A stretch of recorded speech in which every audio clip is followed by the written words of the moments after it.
وہ ایک بادشاہ تھا، اس کے اندر یہ خواہش پیدا ہوئی کہ میں جیتے جی اپنے ملک کے سب سے بڑے بدبخت انسان کو دیکھوں۔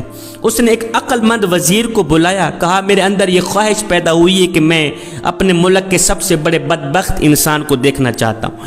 عقل مند وزیر نے اپنی جستجو کا آغاز کیا، محل سے باہر نکلا، ملک کا چپا چپا چھان مارا، کریا کریا وادی وادی چھان ماری، آخر کار اسے وہ شخص مل ہی گیا جس کی اس کو تلاش تھی۔ بادشاہ کے پاس لے آیا، بادشاہ نے دیکھا، کہا ٹھیک ہوا، میری خواہش پوری ہوئی۔ کچھ عرصہ بعد بادشاہ نے پھر سے کہا کہ میرے اندر یہ خواہش پیدا ہوئی ہے کہ میں اب اپنے جیتے جی نیک بخت انسان کو دیکھنا چاہتا ہوں۔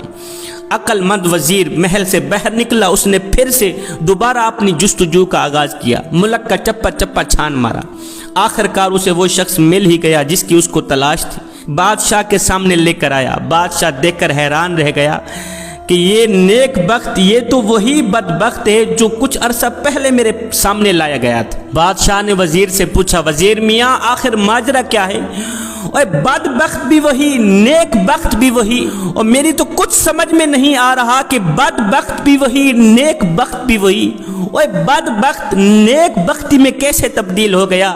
عقل مند وزیر نے کہا، بادشاہ سلامت، جب آپ نے پہلی مرتبہ مجھے محل سے نکالا تھا کہ جاؤ کسی ایسے بندے کو تلاش کر کے آؤ جو ملک کا سب سے بڑا بدبخت انسان ہو، میں تلاشی کے لیے نکلا، میں جا رہا تھا، میں نے ایک بزرگ کو دیکھا، چٹی داڑھی تھی، سفید داڑھی تھی، جس کی آنکھوں سے آنسو چھم چھم برس رہے تھے۔ ان آنسوں کی وجہ میں نے دریافت کی تو اس نے کہا یہ میرے بیٹے کی وجہ سے میری آنکھیں رو رہی ہیں۔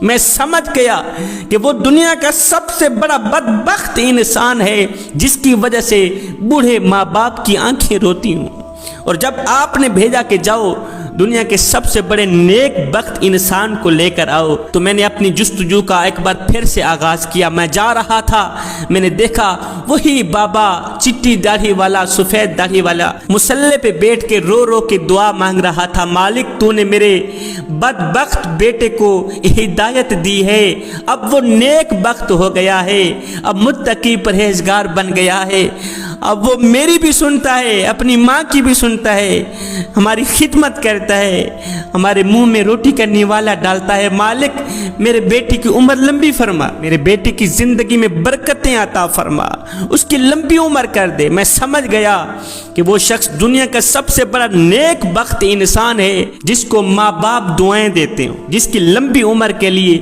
بوڑھے والدین دعائیں دیتے ہوں۔ خدا را اپنے والدین کی قدر کیجیے۔